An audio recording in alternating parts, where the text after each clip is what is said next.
My parents gave my brother a luxury vacation while I was paying off their mortgage. There are moments in life when everything shifts, not in an earth-shattering explosion, but in a quiet, insidious way. A single revelation, a few words spoken too casually, and suddenly the entire foundation of your reality crumbles beneath your feet. For me, that moment came in the form of an Instagram post. A photo, bright and shimmering on my screen. My brother, Jason, sprawled on a lounge chair with a drink in his hand, the golden coastline of some luxury resort behind him. The caption? Living my best life. Thanks, Mom and Dad. At first, I thought it was a joke. A sarcastic, exaggerated way of saying they had bought him a nice dinner or helped him book a cheap weekend getaway. But as I scrolled, my stomach twisted into a sickening knot. Picture after picture. Jason parasailing over crystal clear waters. Jason indulging in five-star dining. Jason grinning beside a luxury infinity pool. Jason standing on the deck of a private yacht. A private yacht. And then, the comments. Mom, you deserve it, sweetheart. We wanted to do something special for you. Dad, the world is yours, son. The world is yours. I sat there, the weight of my exhaustion settling deep in my bones, my hands tightening into fists. The world was his. Meanwhile, I was working double shifts, taking on every bit of extra work I could find, funneling every spare dollar I had into keeping their damn house from being swallowed whole by the bank. For them. Because they had come to me with pleading voices, with guilt-laden words about how hard things were, about how they just needed a little help to stay afloat. And I had believed them. I had sacrificed nights out, ignored my own dreams of moving somewhere better, abandoned any thought of travel or luxury because I was the responsible one, the good child, the one they could rely on. And now, I was looking at undeniable proof that while I had been scraping by, doing everything in my power to make sure they didn't lose their home, they had been rewarding Jason for doing absolutely nothing. I felt sick. Sick with anger. Sick with betrayal.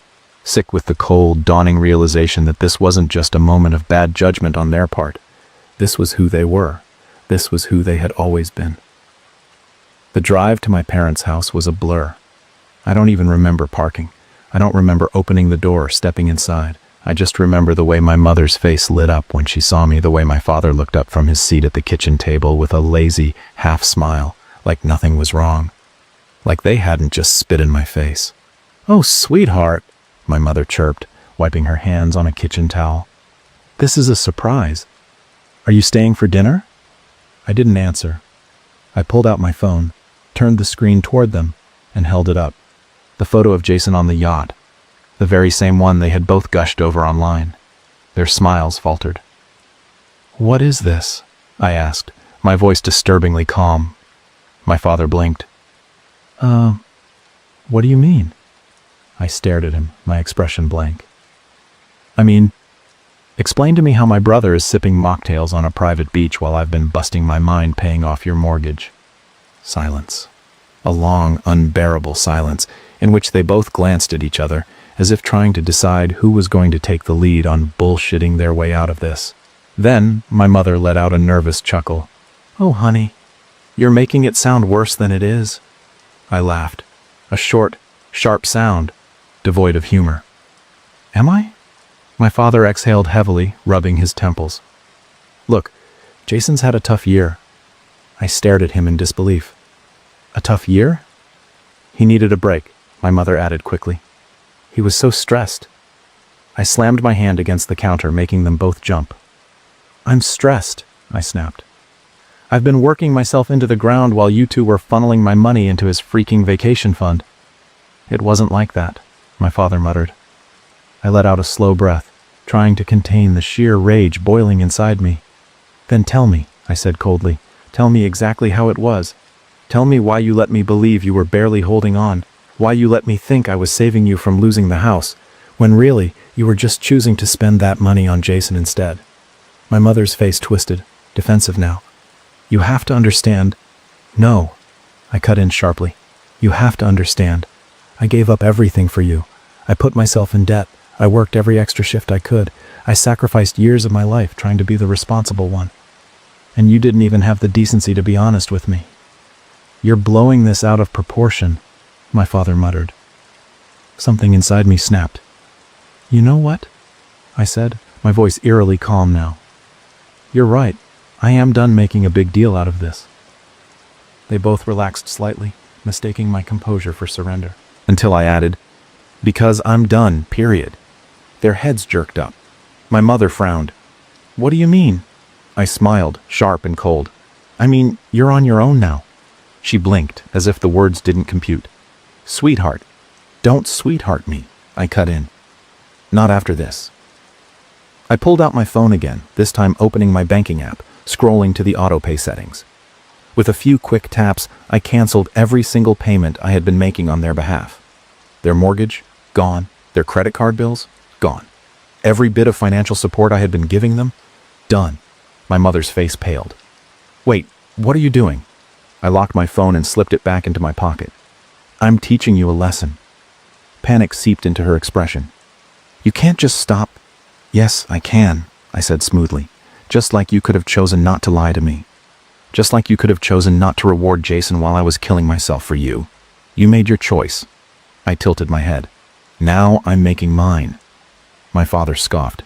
So that's it? You're going to let us lose the house? I shrugged. I don't know. Are you? They both stared at me, stunned, as if they had never actually considered the possibility that I would stop playing the role they had assigned to me, that I would ever prioritize myself over them. I felt something close to peace. I hope Jason enjoyed his vacation, I said, stepping toward the door, because you're about to find out what struggling really feels like. And with that, I walked away. I wasn't just the responsible one. I was free. I expected the panic to set in immediately. I expected them to call, to beg, to show up at my door with desperate apologies and empty promises of change. After all, they had spent years molding me into the kind of person who never turned his back on family, no matter how much they took advantage of me. They had conditioned me to believe that my worth was tied to what I could provide, that love was something I had to earn through sacrifice. But the first 24 hours were silent. Then, 48. A week. And in that time, something inside me shifted. The absence of their demands, their expectations, their relentless guilt-tripping. It was like finally stepping outside after being locked in a dark, suffocating room for years. The air was lighter.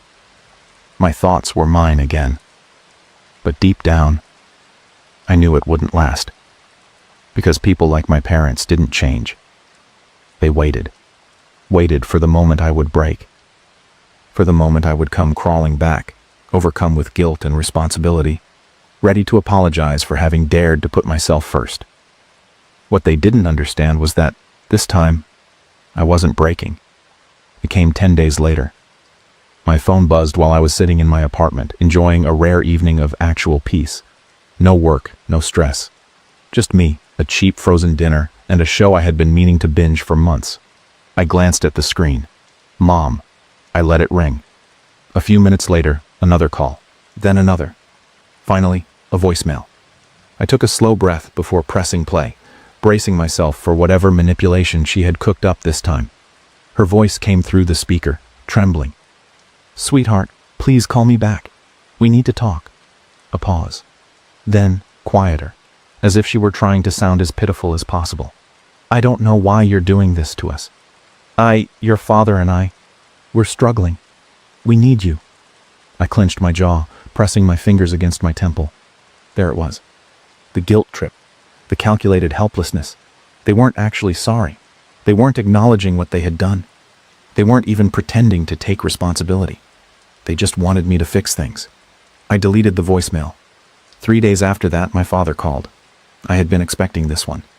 Unlike my mother, he wasn't the type to play the emotional card. He preferred brute force, intimidation, raised voices, ultimatums disguised as negotiations. I answered, mostly because I wanted to hear just how desperate they had become. What the hell is wrong with you? Were the first words out of his mouth. I exhaled slowly, leaning back against my couch. Hi, Dad. Nice to hear from you, too. Don't start with that shit, he snapped. Your mother is worried sick.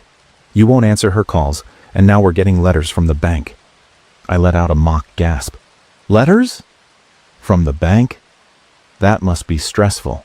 A sharp intake of breath on his end. This isn't funny. I think it's hilarious, I said flatly. You made your choice. I made mine." His voice dropped into a dangerous growl. "You're really going to let your own parents go under? After everything we've done for you?" I almost choked on my own laughter. "Everything you've done for me?" I repeated, incredulous. "You took my money. You lied to me. You chose Jason over me over and over again, so no, I don't owe you anything. You ungrateful little—" I hung up. Then I blocked his number. Another week passed, and then the inevitable happened. A knock at my door. I knew who it was before I even looked through the peephole. I considered ignoring it, pretending I wasn't home. But something inside me, the part of me that was still angry, still waiting for them to actually face what they had done, made me open the door. My mother stood there, eyes red-rimmed, clutching a purse like it was the only thing keeping her together. Behind her, my father stood stiffly, his expression locked in that barely contained frustration I knew so well. I leaned against the doorframe, crossing my arms. "You're here." My mother sniffled. "Can we come in?" I considered it. Then, "No." Her face crumpled. "Please, sweetheart, we need to talk." I let out a slow, even breath.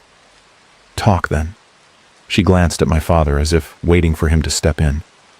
He stayed silent, so she tried anyway. "We made a mistake," she started, voice soft, carefully rehearsed. We weren't thinking.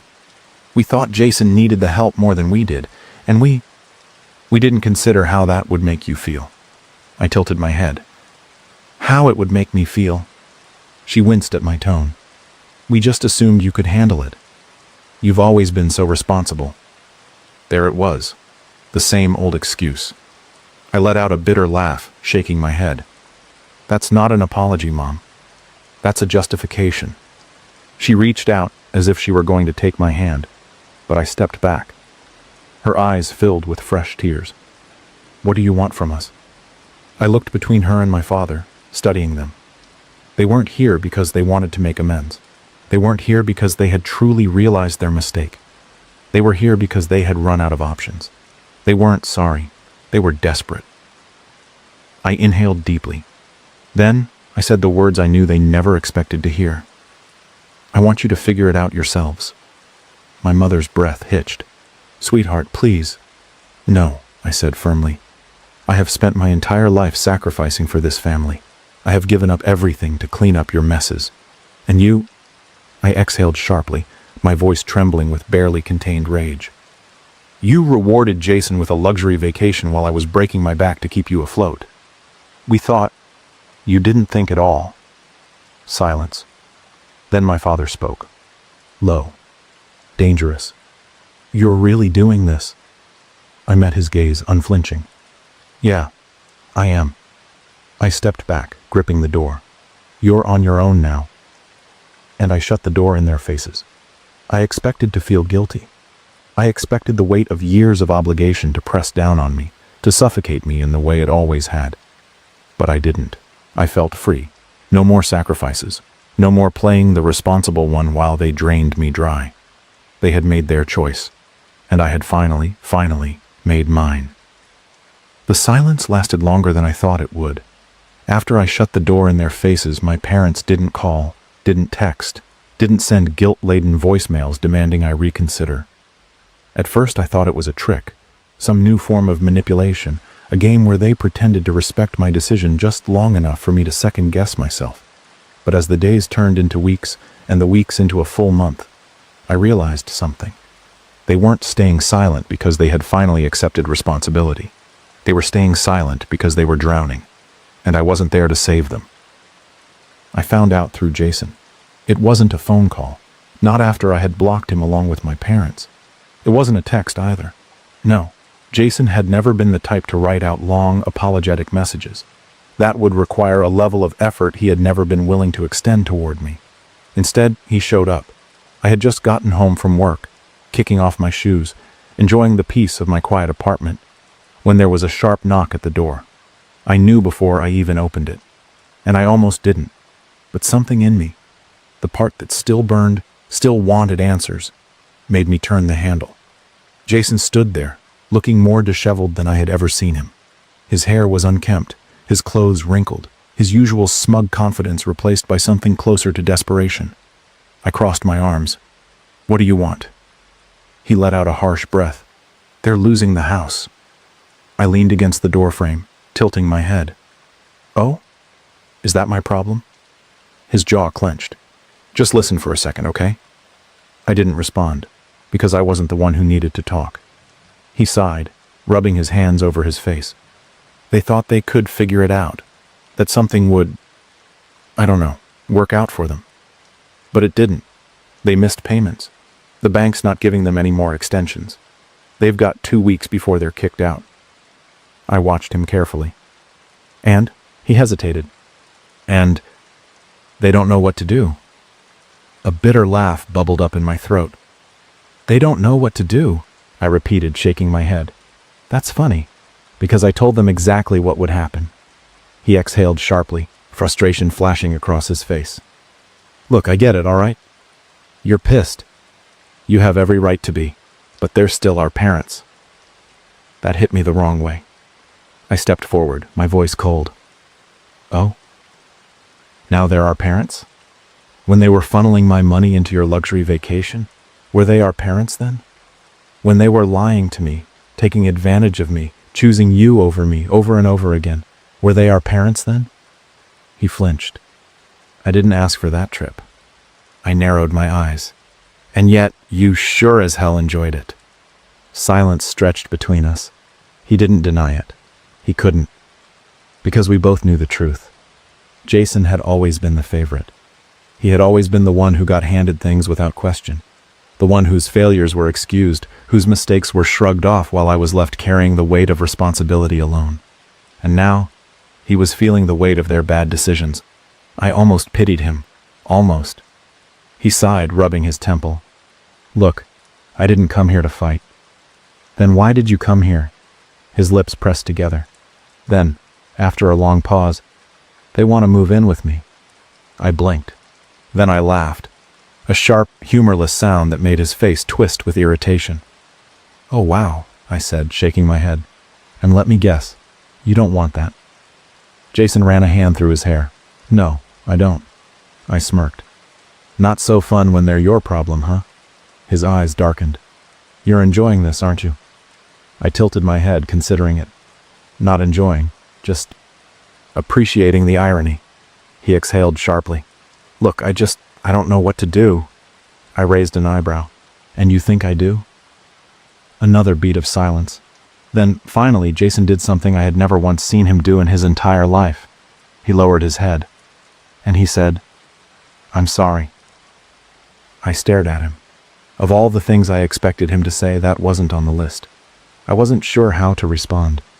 Because in some sick way, this was what I had wanted. For them to finally realize what they had done. To acknowledge how badly they had screwed me over. But was it enough? Did it even matter anymore? I let out a slow breath. "I appreciate the apology," I said carefully. "But that doesn't change anything." He nodded, exhaling. "I know." I could tell he meant it. I didn't go back. Not to my parents. Not to the mess they had created. They lost the house. They lost everything. And in the end, they had to move in with Jason after all. I didn't hear much after that. I didn't want to. I wasn't part of their drama. I wasn't responsible for their problems. I wasn't waiting for them to choose me, to finally see me. I had given them everything. And when they had the chance, they had given everything to Jason instead. So now, I was choosing me. I wasn't going back. I wasn't looking back. I was free. Freedom wasn't an instant feeling. It didn't come in a single, triumphant moment. There was no dramatic swell of music, no immediate relief that washed over me the second I walked away from my family's chaos. Instead, it came in pieces. It was in the quiet. In the mornings where I woke up and realized that my first thought wasn't about someone else's problems. It was in the paychecks that were finally mine, not funneled into someone else's bad decisions. It was in the simple act of coming home to an apartment that was mine alone, with no unexpected visits, no guilt-tripping calls, no weight on my chest every time my phone buzzed. Freedom wasn't a feeling. It was a process, and I was finally in it. It had been nearly 6 months since I had spoken to my parents. After I had refused to take them back, after Jason had been forced to let them move in with him, I had done something that once would have been unthinkable. I let go. I didn't check in. I didn't ask how they were doing. I didn't even let myself wonder if they had learned anything, because deep down I already knew the answer. They hadn't. People like my parents didn't change. But one evening, as I was coming home from work, my phone rang. Not Jason, not my mother, my father. The last time we had spoken, he had called me ungrateful, had spat accusations at me like venom, as if my refusal to save them was somehow worse than their betrayal. I stared at the screen, and I made a choice. I answered. There was silence on the other end for a moment. Then, a deep sigh. "Hey," I leaned against my counter. "What do you want?" Another pause. Then, "Your mother's sick." I frowned. "What?" "She's not well." His voice was strange, lower, subdued. Not the usual gruffness of a man used to getting his way, but something else. Something exhausted. I exhaled slowly. "And you're telling me this because she wants to see you?" I closed my eyes, gripping the counter. "Dad, she misses you," he said, a quiet edge to his voice. "We both do." I laughed, but it wasn't bitter this time.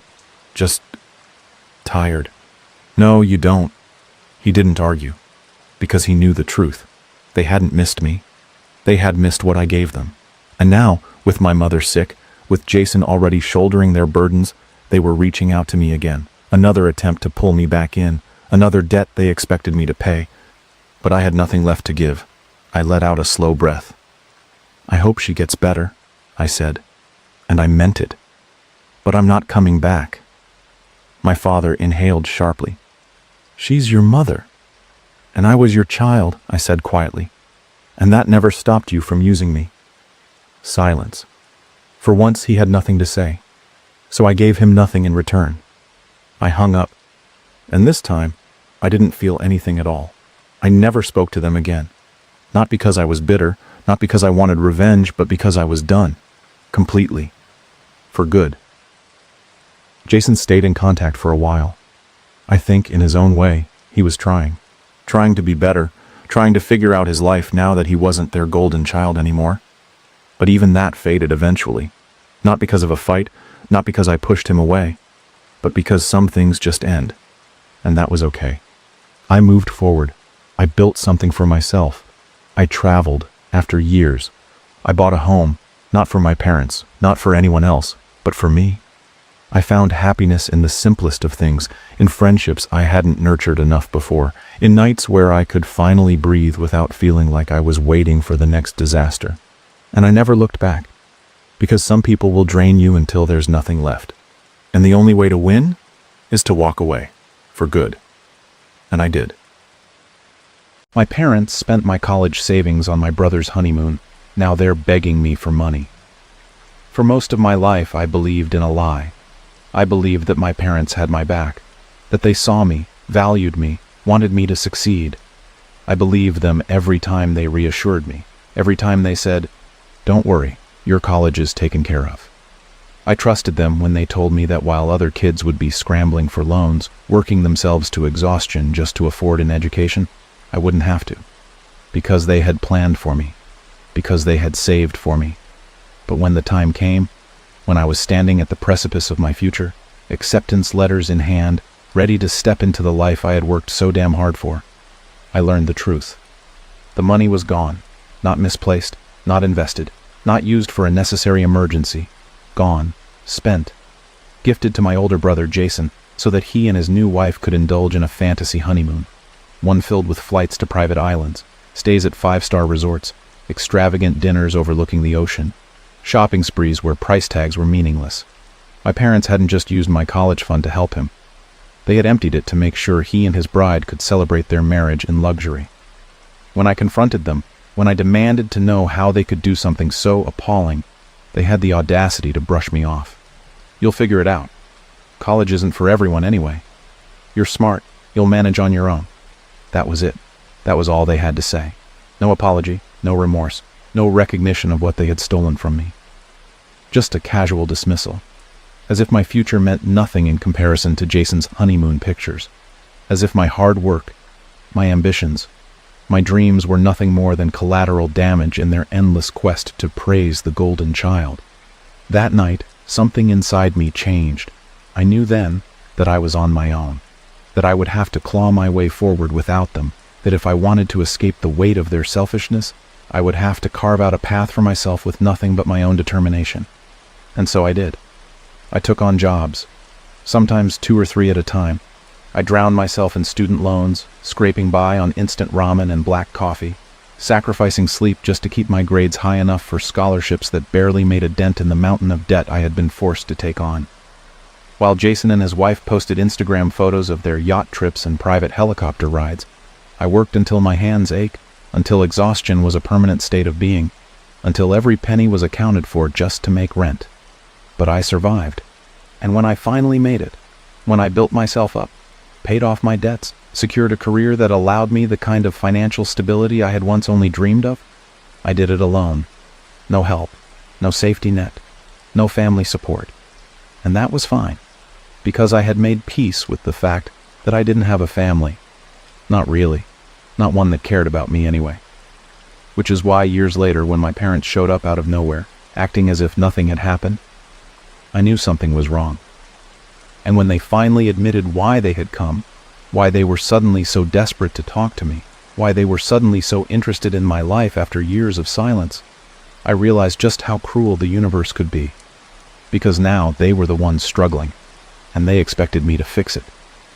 The knock on my door was hesitant, almost unsure, a sound that didn't belong to someone who had the right to be here. I stared at it for a moment, debating whether to even answer. I already knew who it was. The text messages, the voicemails, the sudden increase in calls I had ignored for weeks. It all led to this. They had run out of options. And now, after all these years, they were finally here. I took a slow, measured breath, forcing the bitterness down before unlocking the door and pulling it open. And there they stood. My mother, looking thinner than I remembered, her once carefully styled hair now dull and lifeless. My father, aging more than I had expected, his eyes heavy with something I couldn't quite name. They both stared at me, searching my face as if they weren't sure how to read my reaction, as if they expected me to welcome them. I leaned against the doorframe, arms crossed. "Took you long enough to show up?" My mother let out a small, nervous laugh. "It's been a while, hasn't it?"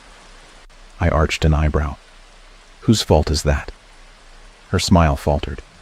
My father shifted uncomfortably. "Can we come in?" I considered it for half a second before stepping aside. Not because I wanted them here, but because I wanted to hear them say it. I wanted to hear them ask. I led them into the living room, keeping my distance, watching as they glanced around my apartment. The expensive furniture, the subtle indicators of a life I had built without them. I saw the recognition in their eyes, the way they realized that I had done more than manage, that I had thrived. And then, finally, my mother spoke. "We need your help," she said, voice soft, careful. I didn't respond.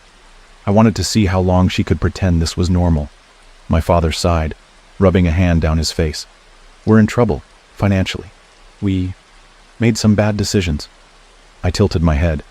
"You don't say." My mother hesitated. "We thought we'd be fine. We thought Jason—" She stopped, eyes darting to mine. I let out a sharp breath. "Oh, don't stop now. You thought Jason would help you?" The silence that followed told me everything I needed to know. Jason, their golden child, the one they had sacrificed me for, had left them out in the cold. Maybe he was struggling too. Maybe he just didn't care. But it didn't matter. Because now, they had turned to the backup plan. Me. I shook my head, laughing bitterly. "So let me get this straight. You had a choice.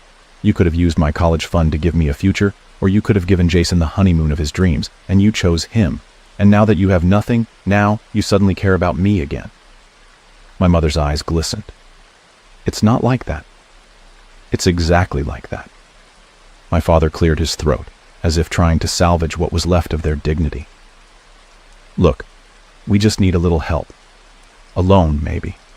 Something to get us back on our feet." I exhaled slowly, letting the moment stretch. Then I met their gazes, steady and unwavering. "Do you remember what you told me when I asked how I was supposed to pay for school?" I asked quietly. My mother's face paled. My father looked away. I leaned forward, voice razor sharp. "You told me I'd figure it out." Silence. And then, finally, I gave them the only answer they deserved. "Now, you figure it out." My mother let out a choked noise, but I was already standing, already walking toward the door. I pulled it open, gesturing for them to leave. "This conversation is over," I said, "and so are we." They stared at me, desperate, pleading. My parents didn't move.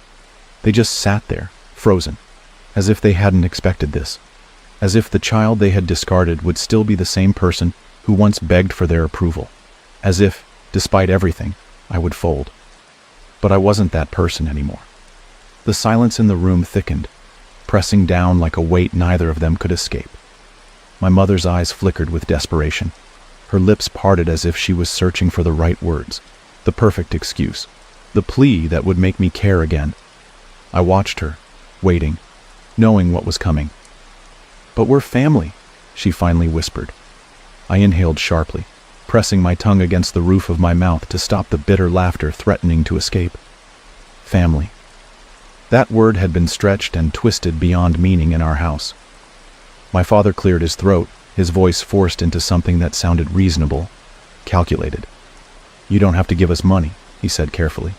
"We're just asking for a loan." I arched an eyebrow. "A loan?" He nodded quickly, sensing an opening. "Just something to help us through this rough patch. We'll pay you back." I stared at him, at the sheer audacity in those words. They had stolen from me, robbed me of a future I had worked for. They had tossed me aside without hesitation, dismissing my pain as irrelevant the moment Jason wanted something shiny and expensive. And now, when they were drowning, they expected me to save them? I leaned back, arms crossed. "Really? You'll pay me back? Like how you paid back my college fund?" A flicker of guilt crossed my father's face, but he recovered quickly. "That was different." "How?" I asked coldly. He hesitated, just for a second too long. My mother cut in, her voice laced with that performative sadness she had always used when she wanted to manipulate me. "We made a mistake, all right? We thought Jason..." She stopped, swallowing hard. "We thought things would be different." "You thought Jason would take care of you," I said bluntly. My mother winced. That's exactly what happened," I snapped. "You chose him. You always did. You spent my future on his vacation, and now that you have nothing left, now that he won't pick up your calls, you think you can come crawling back to me?" I shook my head, laughing without humor. "You didn't just steal money. You stole years of my life. You made me struggle for something that was supposed to be mine. You let me drown in debt while Jason was out sipping cocktails in the Maldives, and now you want me to feel bad for you?" My father rubbed his temple, looking exhausted. "We thought we were doing what was best for the family." There it was again, the family. Their definition of family had always been selective, hadn't it? When Jason wanted something, family meant giving without question. But when I needed something, suddenly I was selfish for asking. I took a slow breath, pushing down the anger curling in my chest. "Let me ask you something," I said quietly. "If I had been the one struggling all these years, would you have helped me?" They didn't answer. They couldn't, because we all knew the truth. They wouldn't have lifted a damn finger. Jason would have come first, every single time. I let that sink in before I stood up, pacing slowly across the room. "You know what's funny?" I murmured. "I used to think that if I just worked hard enough, if I proved myself, maybe one day you'd see me, that you'd realize I was worth just as much as Jason." I turned, leveling them with a sharp stare. "But now, I don't need you to see me, because I don't need you at all." My mother's breath hitched.